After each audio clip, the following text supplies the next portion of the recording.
Quando o assunto é meio ambiente e as consequências do aquecimento global, nossos olhos normalmente se voltam para a Amazônia. Mas o Brasil tem outras regiões que também sofrem com a redução de sua área de vegetação nativa. O Pampa Gaúcho, o segundo menor bioma do país, que abrange apenas parte do Rio Grande do Sul, está ameaçado pelo avanço das lavouras de soja e das florestas de eucalipto. Segundo o Observatório do Clima, o uso agrícola do solo na região avançou mais de 2 milhões de hectares em 4 décadas.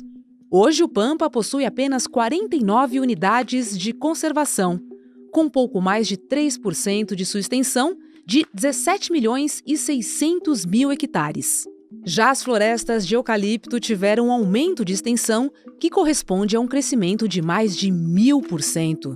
Dono da maior biodiversidade de plantas por metro quadrado, entre os ecossistemas brasileiros, o Pampa Gaúcho é mais uma vítima das ações do homem. As reações são vistas e sentidas em eventos extremos da natureza, como a tragédia climática que atinge o Rio Grande do Sul. Quarta-feira, 15 de maio de 2024.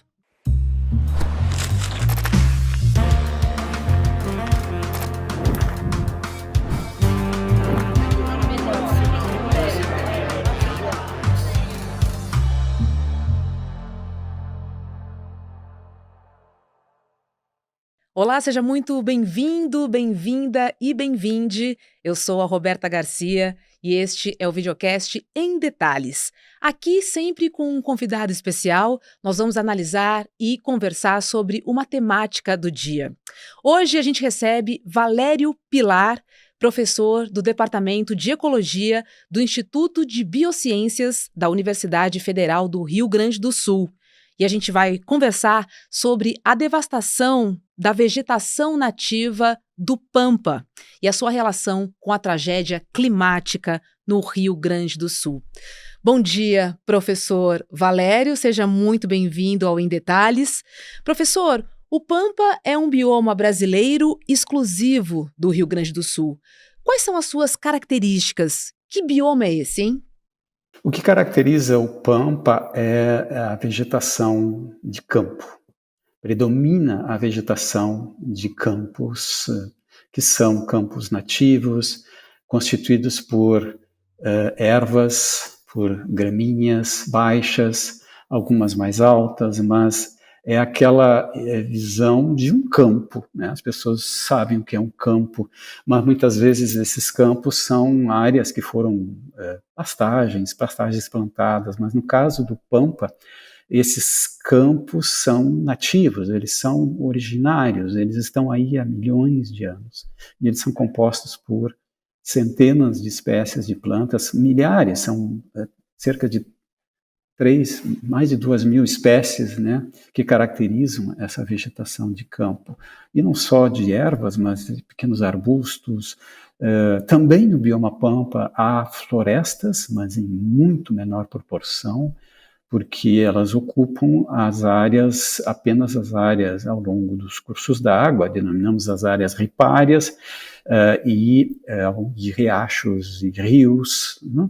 E também algumas encostas, algumas regiões, né, do bioma Pampa apresentam algumas áreas de floresta, matas baixas, mas predominavam, melhor dizendo, os campos nativos.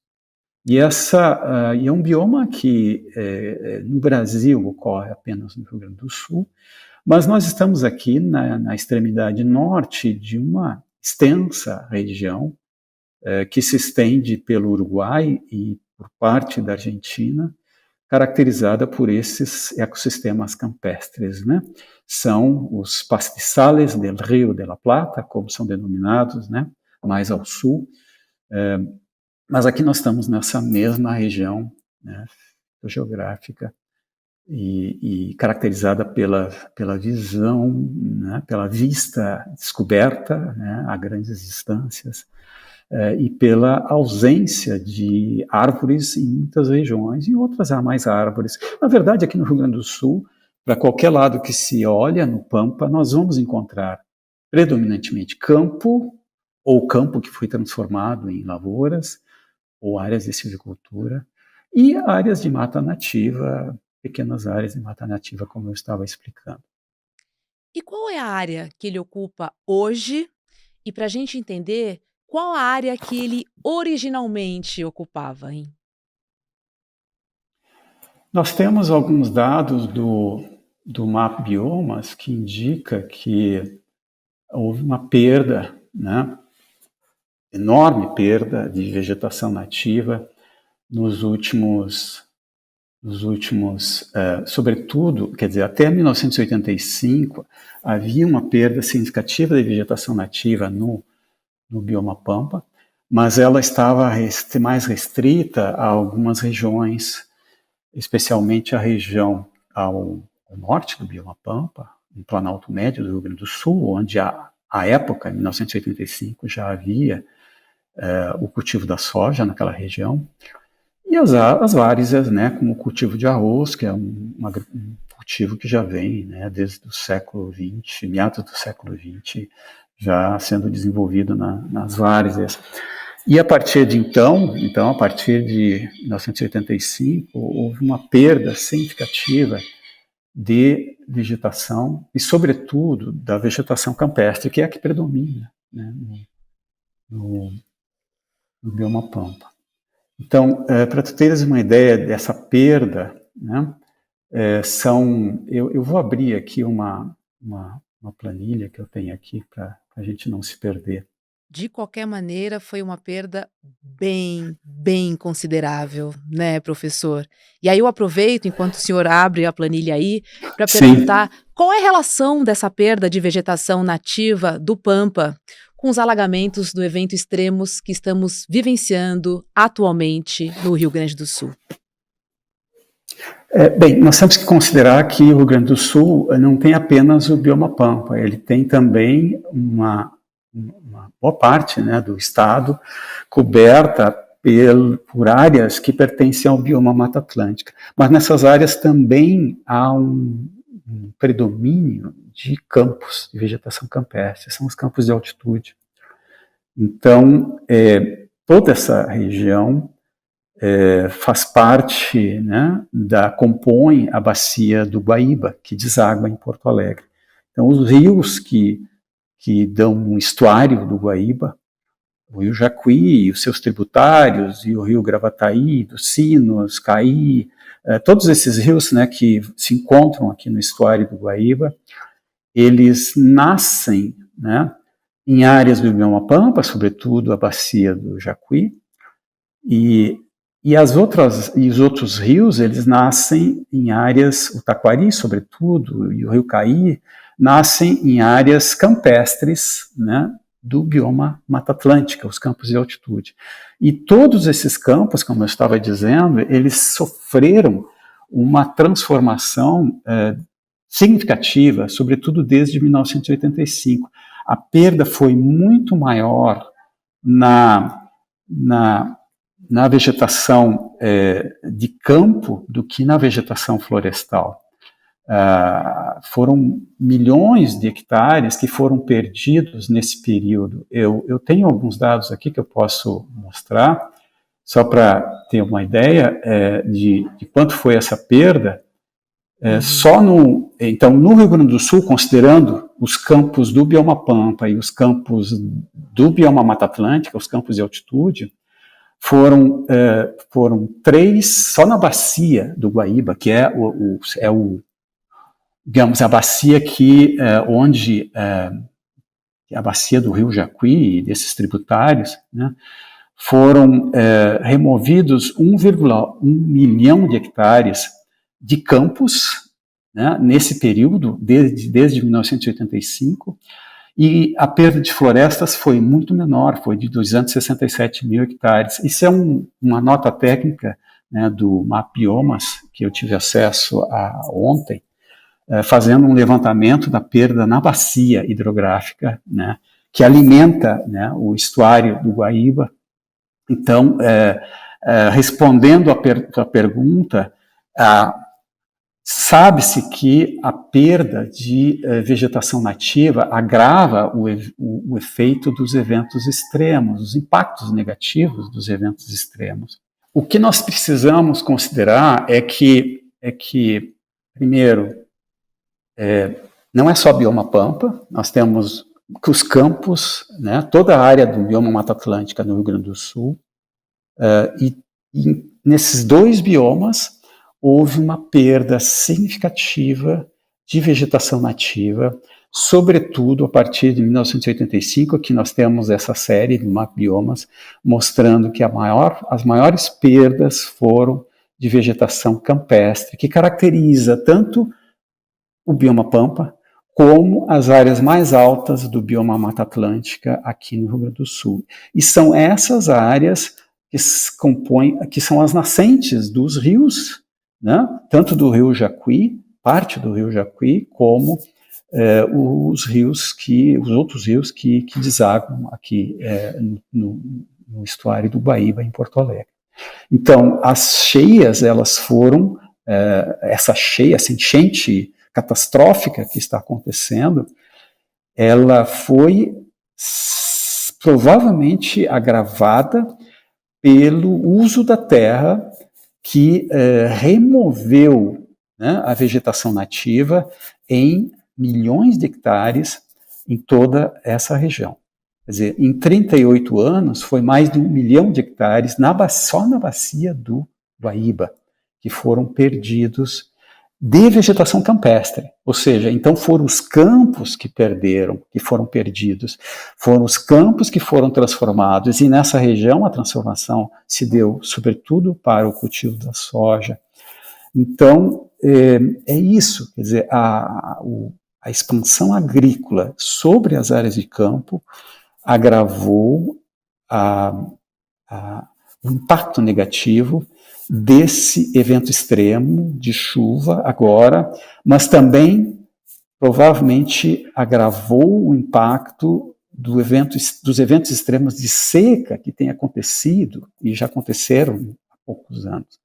Quer dizer, sabia-se que esses eventos extremos iriam aumentar a sua frequência, tanto de seca como de chuva aqui nesta região.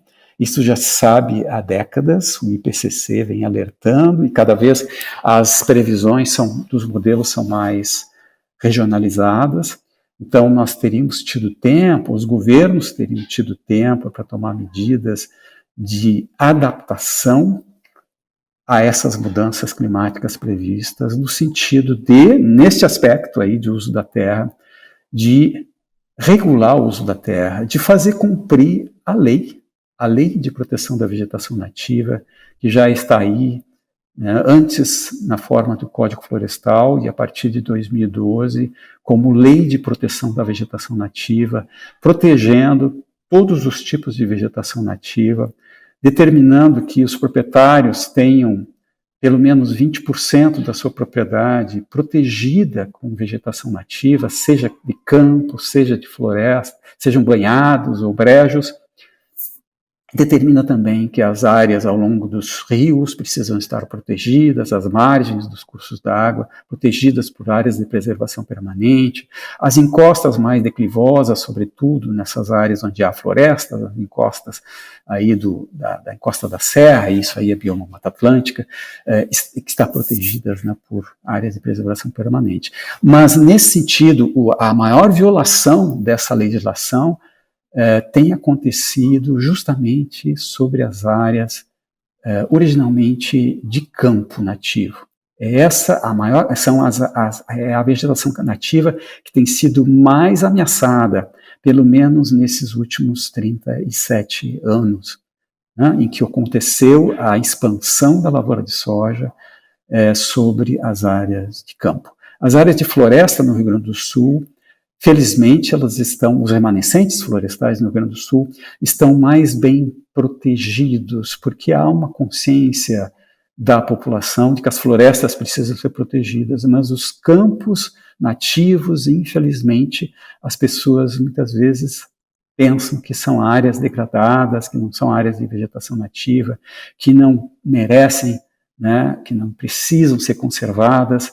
porque já não tem árvores ali, mas isso não quer dizer, são áreas, é uma vegetação composta por outros tipos de plantas, que não árvores, e que é extremamente rica em biodiversidade, são milhares de espécies de plantas, e de animais, e de micróbios, e enfim, uma infinidade de organismos que são característicos desses tipos de ecossistemas não florestais, aqui no Rio Grande do Sul, tanto no bioma Pampa, como nos campos de altitude do bioma Mata Atlântica.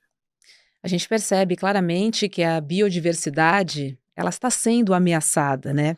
E aí eu reforço a importância das unidades de conservação ah, serem mais presentes, né? Por outro lado, professor, eu pergunto, essas unidades são poucas. Se não me falha a memória, chegam a 3%. E aí eu já emendo a pergunta: não há fiscalização? Ou se há, ela é frouxa? E aí corremos o risco do Pampa acabar?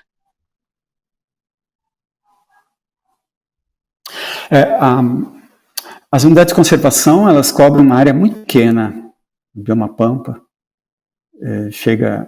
deve dar 3% no máximo. O que nós dizemos é que as unidades de conservação cumprem um papel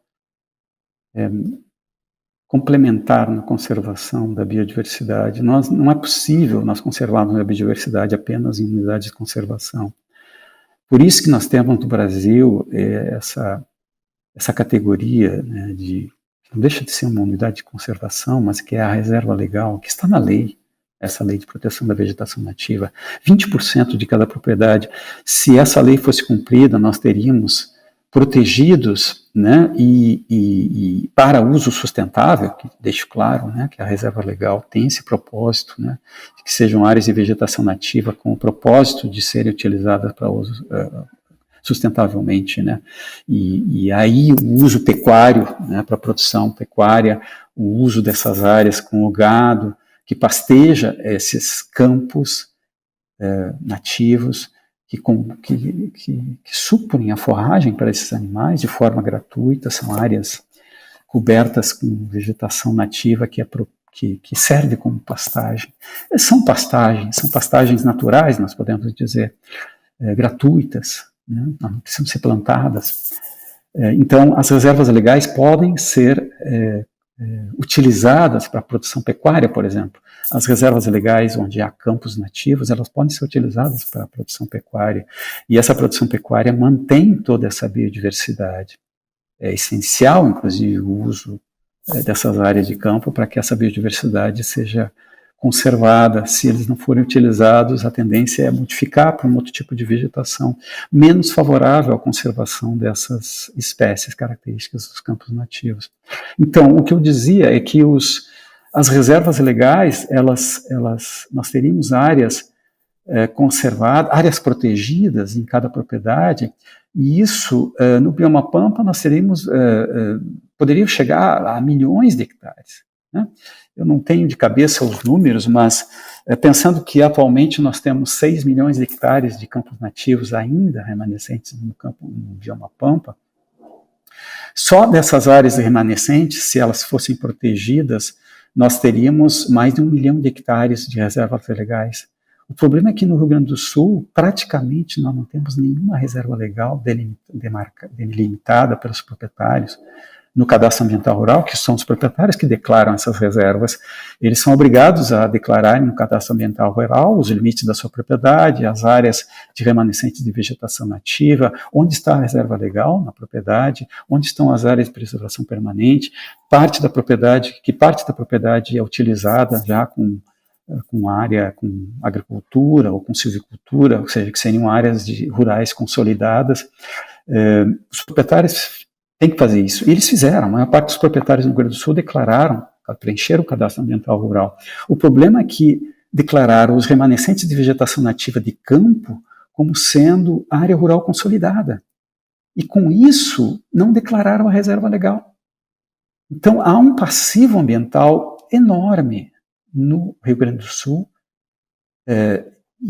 desses proprietários que declararam o cadastro ambiental rural de maneira irregular, ainda incentivados por um decreto estadual de 2015, que permitiu que eles declarassem essas áreas de campo nativo, esses remanescentes de campo nativo, como sendo área rural consolidada, sob o uso pastoril. E isso fragilizou imensamente a fiscalização, porque no momento que ele delimita como área rural consolidada, fica difícil para o órgão ambiental identificar que aquilo é um remanescente de vegetação nativa e que deve ter algum tipo de proteção, seja pela reserva legal, seja um outro mecanismo que tem na lei, que é de autorização de supressão de vegetação nativa. Toda supressão de vegetação nativa, seja florestal ou campestre, precisa ter autorização do órgão ambiental. E aqui no Rio Grande do Sul, nós perdemos milhares de hectares por ano. Só no bioma Pampa são 147 mil hectares por ano de campos nativos que são perdidos para a conversão em lavouras e silvicultura, e uma fração muito pequena desses milhares de hectares tem autorização legal para supressão.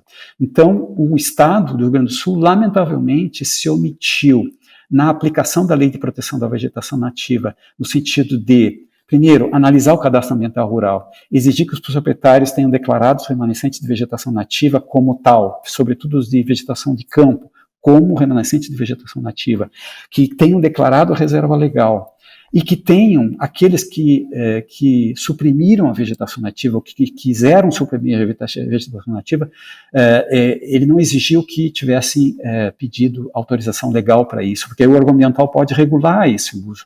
Regiões onde já há muito pouco campo nativo remanescente, haveria mais restrições para a supressão da vegetação nativa, para essa conversão em lavouras, deveria ter, mas não teve.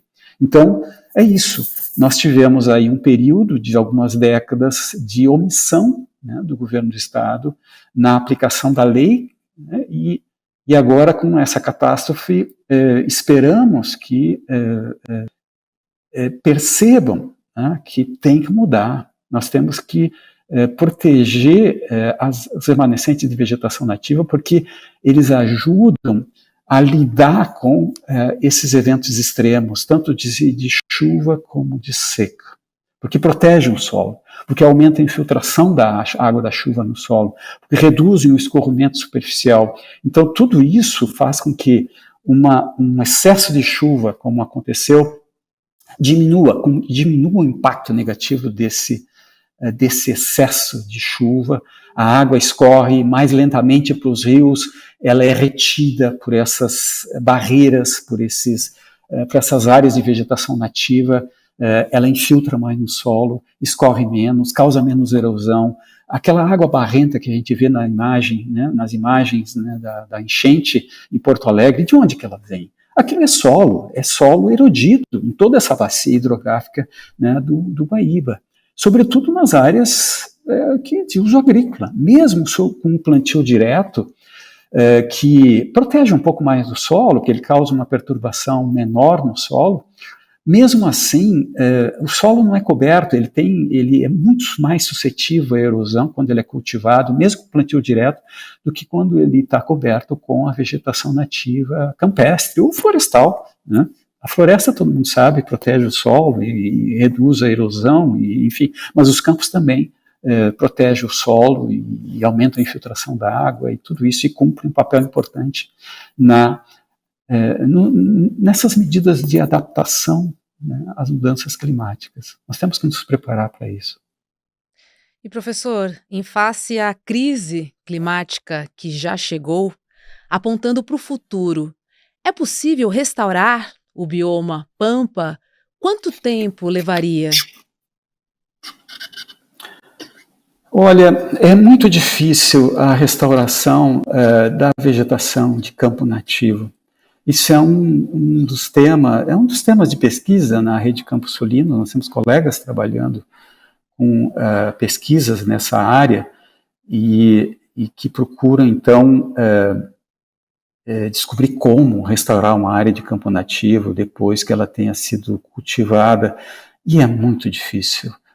Muito tempo, porque essas áreas de cultivo, primeiro, o uso de herbicida se generalizou nas últimas décadas, então os herbicidas eliminam os remanescentes ali de sementes e enfim, partes vegetativas que poderiam ajudar numa regeneração da vegetação nativa. Essas áreas muitas vezes são cultivadas por muitos anos e fica muito complicado e muito caro restaurar a vegetação nativa de campo. Nós não temos sementes, para começar, nós não temos sementes de espécies nativas de campo disponíveis.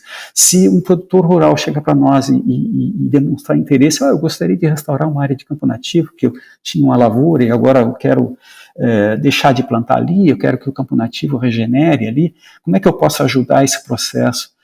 Nós não temos sementes, né? Nós não temos sementes para oferecer, porque é muito difícil e todo o processo é muito complicado. E, além disso, as áreas de remanescente de campo nativo, especialmente nessas regiões onde restou muito pouca vegetação campestre nativa para servir de fonte de sementes. Na região do Planalto Médio, tem municípios com 3% da vegetação nativa campestre original. É muito pouco. Né? São poucos remanescentes. Então, em regiões onde há mais campo nativo, é possível acelerar esse processo por meio do uso pastoril, fazendo com que o gado pasteje nas áreas de campo nativo e depois passe pelas áreas em restauração e leve nas fezes as sementes ou nos pelos, enfim, as sementes de espécies nativas de campo, e aos poucos esse campo vai se regenerando. Ao longo de décadas nós teremos ali uma área que dá para dizer que é um campo nativo, mas muitas espécies levarão muito mais tempo para que retornem ali. Quer dizer, é possível identificar ainda hoje, depois de décadas, áreas que foram cultivadas e que pela imagem do satélite aparecem como sendo de campo nativo, pela fisionomia, mas se nós formos ver a composição de espécies, algumas espécies características de campos bem conservados, campos que nunca foram cultivados, elas demoram muito tempo para reaparecerem nessas áreas em regeneração ou em restauração. Então é isso, depois que que esses campos são transformados em lavouras, é muito difícil reverter esse processo. Não é assim, não, se não der certo, o ano que vem, aí eu tenho campo nativo de novo. Não é assim. Não é assim. Nós perdemos ali uma vegetação riquíssima em espécies e para restaurá-la levará muito tempo e custará muito caro. Quer dizer, sai muito mais barato proteger, né, delimitar a reserva legal e proteger essa vegetação nativa, e ela continuará sendo produtiva, porque aqui no Rio Grande do Sul é possível manter a atividade pecuária sobre as áreas de reserva legal. Isso é importante destacar. Essas áreas não se tornam improdutivas, elas podem ser usadas de maneira sustentável para a produção pecuária, que é a atividade mais compatível com a conservação da vegetação nativa de campos. O que para alguns pode parecer estranho, afinal, criando gado, que é um animal exótico, sobre uma vegetação nativa e está conservando a biodiversidade. Sim, é verdade. Nós não estamos falando de pastagens que foram plantadas sobre áreas de floresta, como acontece na Amazônia, no Cerrado. Não, nós estamos falando de campos nativos, que já existem há milhões de anos e que coevoluíram, essas espécies coevoluíram com esses animais, com grandes animais que há 10 mil anos se extinguiram aqui, que eram animais pastadores, como é o gado, como são os cavalos, as ovelhas, e que servem esse propósito de interagir com essas plantas que caracterizam os campos, e elas são beneficiadas por esse uso pastoril. Professor Valério Pilar, muito obrigada, viu, por compartilhar seu vasto conhecimento. Obrigada e um bom dia. Obrigado, foi um prazer, né, falar contigo. E olha só, saiba em detalhes como foi o trabalho da imprensa na cobertura do caso do assassinato da vereadora carioca Marielle Franco, desde os primeiros momentos após o crime, na noite do dia 14 de março de 2018, até a prisão dos mandantes, quase 6 anos depois. Repórteres renomados que trabalharam na apuração relembraram os momentos mais marcantes dessa experiência e discutem a importância do jornalismo profissional no esclarecimento deste que foi o mais chocante crime político da história recente do Brasil. Com depoimentos de Chico Otávio, Flávio Costa, Juliana Dalpiva, Leandro Demore, Marina Lang e Sérgio Ramalho. O documentário é exclusivo para assinantes do ICL e estará disponível na plataforma a partir do dia 20 de maio. O Em Detalhes de hoje fica por aqui. A todos um ótimo dia e a gente se vê. Tchau, tchau. Foi preciso esperar 6 anos. Mas a pergunta, quem mandou matar Marielle Franco, tem agora uma resposta. Durante 6 anos, o trabalho da imprensa foi fundamental, não só para buscar informações que foram trazidas a público, mas também para cobrar as autoridades, para que as investigações andassem. Era um campo minado, né? Que a polícia ali estava comprometida. Por que ele vira a chave e faz a delação? Você não precisa ser nenhum detetive para perceber que era uma investigação completamente cheia de buracos, lacunas, ações estranhas dos policiais. Existe um papel fundamental da imprensa para mostrar que essa investigação, que esse inquérito estava contaminado. Acho que não havia essa expectativa dos mandantes de que a Marielle, por exemplo, se tornasse um símbolo internacional na luta pelos direitos humanos. The world wants to know who ordered the murder of Marielle Franco. Veja a importância da resiliência dos colegas que nunca abandonaram esse caso. A Polícia Federal diz ter concluído as investigações de um crime que há 6 anos aguarda a resposta. Quem ordenou a morte da vereadora Marielle Franco e do motorista Anderson Gomes e por quê?